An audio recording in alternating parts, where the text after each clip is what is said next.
Welcome to Renegade Revolution's Temtem video series. I'm Kim and I'll be exploring Temtem from the beginning, aiming to share my experiences of the different aspects of this cute monster capture, trade and battle game. Today, I'm going to be taking a closer peek at the Temtem I've captured, what their stats mean, and how to use a Temtem in battle. Bear with me, there are numbers, lots of numbers. And usually the numbers I deal with week to week are related to tabletop gaming, but getting the basic idea across is my goal. Evolution and breeding is also something the game allows you to have fun with, and these are deeper aspects of gameplay for players that are after that something extra in terms of creating the strongest Temtem teams. So, without further ado...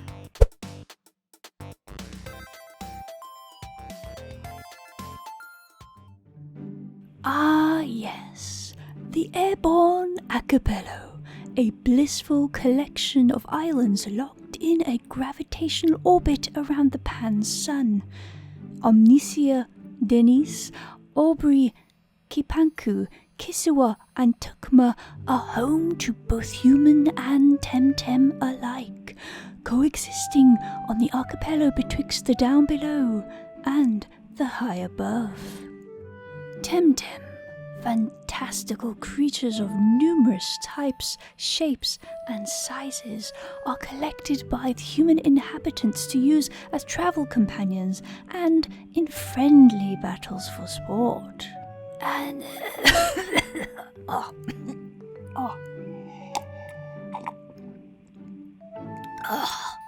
so, for those accustomed to creature collection battle games, Temtem do come attached with various elemental or material aspects. This does of course mean that these aspects can be used to your advantage in battle once you know which oppose the other or how to defend against them. At the moment there are 86 known Temtem, but you do get yourself a swanky Tempedia, which is a database with room for many more entries, so please assume more Temtem will be added to the game in the near future. In battle, Temtem gain experience and levels at which many Temtem also evolve after they hit certain conditions, such as leveling milestones. The range of levels a Temtem can possibly have as of now is between 1 to 100, and as the level increases so do their stats, but please note, these vary depending on what Temtem you are using. Alright, let's get into the numbers. Each Temtem has base stats, Temtem single values, and Temtem training values. Here we go. Base stats. These are unique to each Temtem and generally the stats that show how strong a Temtem will be as they level up. If they evolve, these base stats also change, meaning they grow stronger still. HP, stamina, speed, attack, special attack, defense, and special defense make up 7 stats that are used for all Temtem. However, calculating the number that goes into these stats depend on the species. In battle, some stats are pitted against each other to work out how much damage is inflicted or not. Some stats we are very familiar with, HP or health points, show us how much health a Temtem has.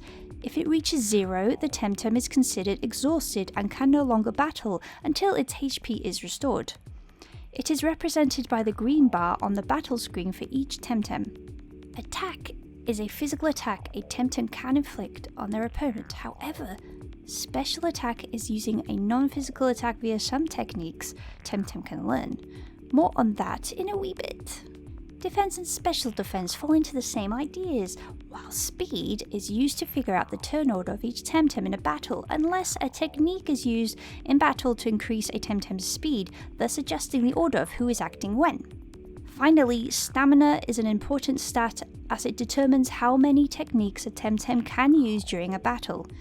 Each technique in your Temtem's arsenal costs a certain amount of stamina. If a Temtem's stamina is used up in battle and it's still ordered to use a technique, it will injure itself since it is then considered to be in an overexertion state. At the end of each turn, a small amount of stamina is recovered, but you can also choose to let your Temtem rest to recover a lot more. The stamina bar is represented by the blue bar below the green HP bar. Single values. These values are set and do not change unless you give your Temtem special items. SVs range from 1 to 50, 50 being its max. While Temtem's SVs are randomized, your starter Temtem have fixed SVs. However, if you choose to breed Temtem, a Temtem baby will inherit SVs from its parents. This means through selective breeding, you can eventually have a Temtem with very high SV values, maybe even maxed out. There are special Temtem called Luma, which is the equivalent of shinies in this game, that can have 3 maxed out SVs minimum, so they are always sought after. Training values. TVs are values you can control in their growth for each of the 7 base stats. There is a maximum amount of TVs you can use, however. You have a pool of 1000 to use between your stats, with each stat able to have a maximum of 500 TVs, so choose wisely. There are 2 ways to gain TV, either by defeating a wild Temtem. Each Temtem, remember, awards you with a certain amount, so pick your battles, or by feeding your Temtem special fruit, which you can also feed them to decrease a Temtem's TV depending on what fruit item you give to them. Ho ho ho, not enough numbers for you? Not to worry, there are actually formulas you can use to calculate things if you're very much into planning ahead.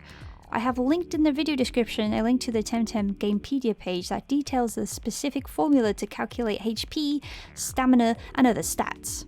Also, to note as well, techniques have their own formula to calculate damage, which can also be found on the wiki. So, you have some basic understanding of the stats, how they grow over time, but what about the battles themselves? Let's take a peek, shall we? Let's get ready to rumble. Let's get ready to rumble. Whoa! Is that the evolved version of the derpy face? That also has a derpy face. Look at it. I love it. Select the techniques you want to use. The number next to the name is how much stamina that particular technique will consume from that Temtem's blue stamina bar. Ooh.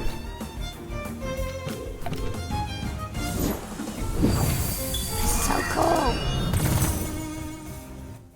Notice the blue stamina bar decrease once your Temtem has used this technique, and also how the opponent's green HP bar has decreased due to the damage it has taken. Not very effective against it though. Yeah. Bubbles. Yeah, use it against me. I got speed up. Some Temtem have abilities that affect things in battle or after an opponent or ally is hit or defeated. In this case, my Temtem's speed increased because it was hit with a water attack. Yes! Alright, let's do pecking.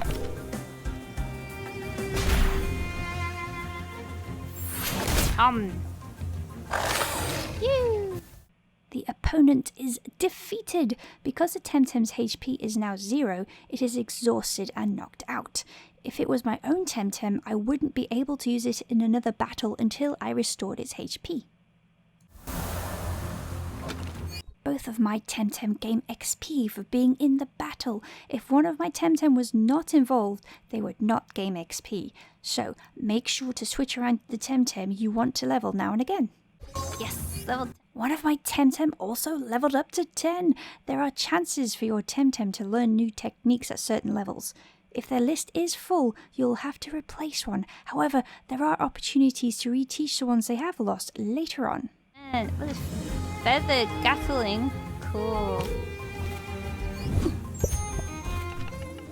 Not bad at all, you're getting the hang of it. Yeah, bunnies! Alright, that's all for today's video.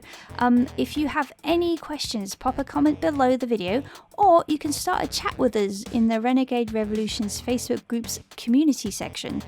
Next video will be focusing on the fun of co-op and about the in-game story and lore of Temtem, so please look forward to that. Most importantly, take care of yourselves. I hope you're all doing alright while at home, or if you still have to go to work. Lots of love from the Renegade Revolutions team. Toodles for now.